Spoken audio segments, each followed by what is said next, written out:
Revelan las extremas medidas de seguridad del régimen en el acto de salutación de Maduro para este 28 de diciembre. Sospecharían de un posible atentado. La periodista venezolana Ivesi Pacheco reveló a través de Twitter algunas de las supuestas medidas extraordinarias de seguridad adoptadas por el régimen de Nicolás Maduro para el acto de salutación presidencial de fin de año que se llevará a cabo en el patio de honor de la Academia este viernes 28 de diciembre. Aparentemente las medidas se tomarán ante las sospechas de que se produzca algún atentado en contra de Nicolás Maduro, quien estará presente durante el acto. La comunicadora detalló que el evento se hará en las instalaciones del Ministerio de la Defensa, ya que en las mismas se garantiza mayor control. Los cubanos han tomado ventanas que dan al patio central del edificio. Agentes del DGCI confiables para Cuba participan en el operativo, añadió. Entre las acciones ejecutadas, según lo apuntado por la comunicadora, por los funcionarios de seguridad, destacan la exigencia de listas de participantes de la parada militar, el control de los vehículos por parte de comandantes y agentes del DCI y el aumento de las medidas de seguridad para la revisión de las armas. Hasta el momento, la información suministrada por Pacheco no ha sido confirmada por otros medios y periodistas, pero se sabe desde hace mucho tiempo que el régimen tiembla de miedo. Respeta, insolente. La descarga de Andrés Velázquez a Maduro por criticar a los migrantes venezolanos. Andrés Velázquez, miembro de la Dirección Nacional de la Causa R, condenó las declaraciones de Nicolás Maduro sobre las labores que realizan en otros países los venezolanos que han emigrado. El dirigente le recordó a Maduro que los oficios de los migrantes son dignos y necesarios para construir un país. ¿Qué entenderá el vago repostero usurpador Maduro por trabajo? Plomería, aseador, educador, secretarias, cocineros, son oficios dignos, son servicios necesarios para construir un país. Respeta, insolente, dijo en un mensaje publicado en su cuenta de Twitter. Hace unos días Maduro arremetió contra los migrantes venezolanos y aseguró que se encontraban en otros países lavando posetas. Guaidó revela por qué la dolarización refleja el fracaso de Maduro y cuándo volverá el bolívar. Gracias a una entrevista que sostuvo el presidente encargado de Venezuela, Juan Guaidó, con Clarín.com, se expuso el fracaso de las políticas económicas del régimen de Nicolás Maduro ante la inflación y posterior dolarización. La dolarización de la economía es una demostración del fracaso de Maduro, enfatizó Guaidó. Todos saben que la burbuja se desinfla tan pronto le falten los dólares en el mercado. Solo unos cuantos, como los enchufados de la dictadura, se dan la gran vida y pueden comprar en los bodegones los productos importados, pero para el 85% de la población es pura miseria. No hay comida, ni medicinas, ni bolívares para comprarlos, agregó. Además, el líder de la Asamblea Nacional recordó que el dolarizado fue Maduro. Según su criterio, el bolívar volverá cuando vuelva la voluntad y la confianza, y no con la dictadura. La base de todo es la confianza. Guaidó puntualizó que hay muchos mecanismos, y son sencillos, pero la recuperación económica pasa por la salida de Maduro. La semana pasada, durante la presentación del Plan País, el diputado Ángel Alvarado, quien pertenece a la Comisión de Macroeconomía, estimó que una vez cese la usurpación, el objetivo de la administración de Juan Guaidó sería establecer el salario mínimo en $60, mientras que a mediano plazo espera que llegue a los $120.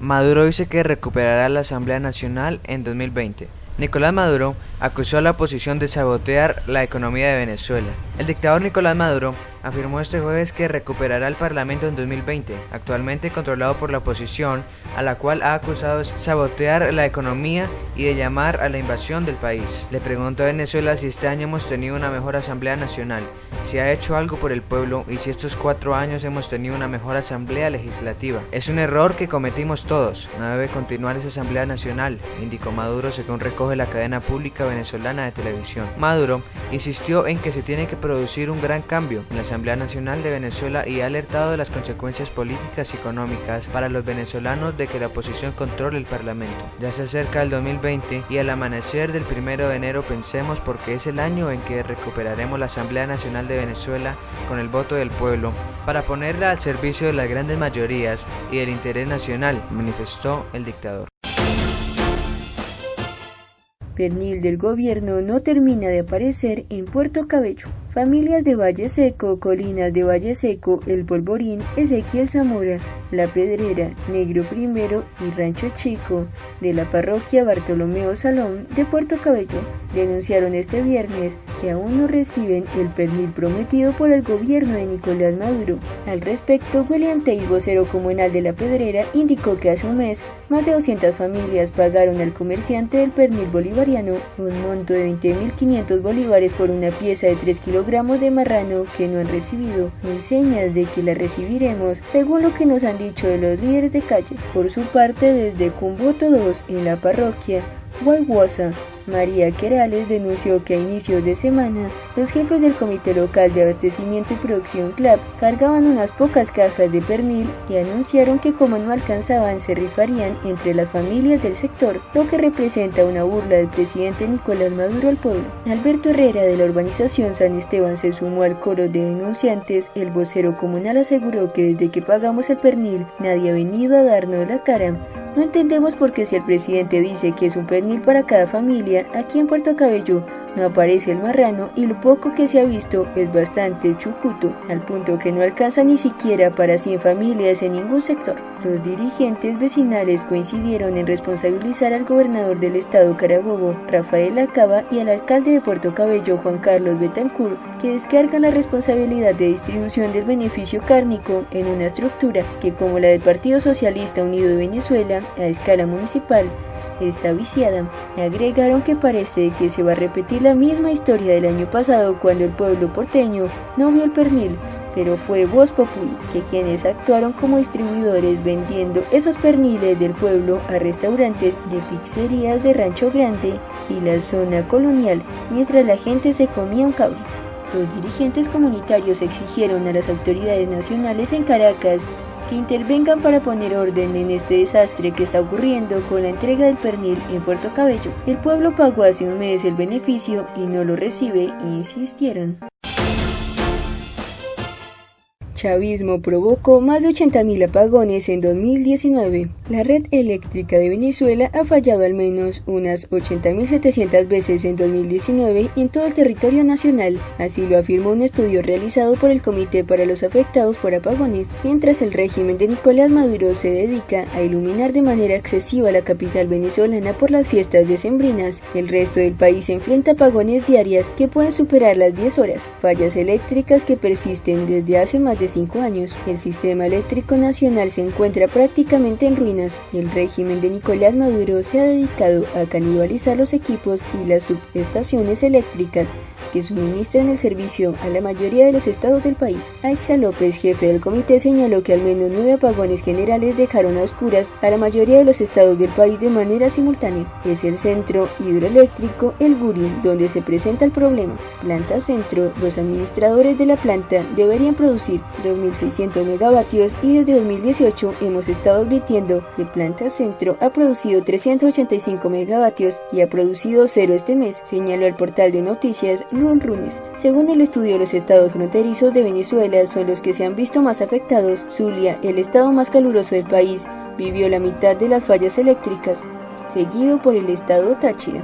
En marzo se dio el peor apagón en la historia del país, afectó 22 de 23 estados. Sin embargo, meses después y tras la misma catástrofe eléctrica, la tiranía estrenó elaboradas exhibiciones de luces navideñas, lo que provocó un estallido de ira entre los venezolanos que diariamente sufren los apagones. Desde hace más de 16 años el Estado venezolano no ha efectuado las inversiones necesarias en el país de generación termoeléctrica. Las plantas están trabajando a un 10% o 20% de su capacidad. Por esta razón, desde Caracas hasta estados en el interior del país sufren de apagones diarios y simultáneamente, a tal punto que el principal aeropuerto del país ha quedado paralizado. El chavismo en Venezuela logró convertir el sistema eléctrico del país sudamericano en uno de los más subdesarrollados y abandonados del mundo. Miguel Lara, ingeniero electricista especialista en sistemas de potencia, quien durante 30 años trabajó en el OPSIS, oficina responsable hasta 2004 de coordinar la operación y planificación del sistema eléctrico venezolano, señaló a Panam Post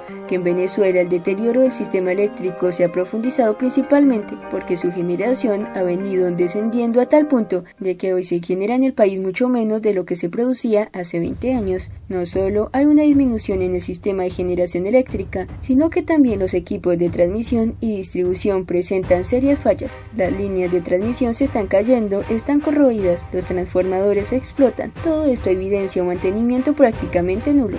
Una investigación realizada por el Pitazo, el International Center for Journalists y la plataforma latinoamericana de periodismo Conectas señaló que mientras Venezuela se sumía en las penumbras, los regímenes de Chávez y Nicolás Maduro ayudaron con millonarios recursos públicos a iluminar 12 países del continente. Con los 13.000 millones de dólares financiados afuera, si se hubiesen invertido bien aquí desde 2008 hasta la actualidad, Venezuela no hubiera padecido de apagones de ninguna clase, comentó el consultor internacional José Aguilar. Los financiamientos fueron de aproximadamente 13.000 millones de dólares que canalizó Venezuela en la década para fines eléctricos en otros países. Los principales beneficiarios de esos flujos fueron Cuba y Nicaragua, con los gobiernos de Fidel y Raúl Castro y Daniel Ortega respectivamente. La lista incluye también a Bolivia bajo la presidencia de Evo Morales, además de islas caribeñas donde Chávez y Maduro se propusieron expandir su influencia política para ganar votos en organismos internacionales: Haití, República Dominicana, San Cristóbal y Nieves, Jamaica, Granada, Guyana y Antigua y Barbuda, señaló el reportaje.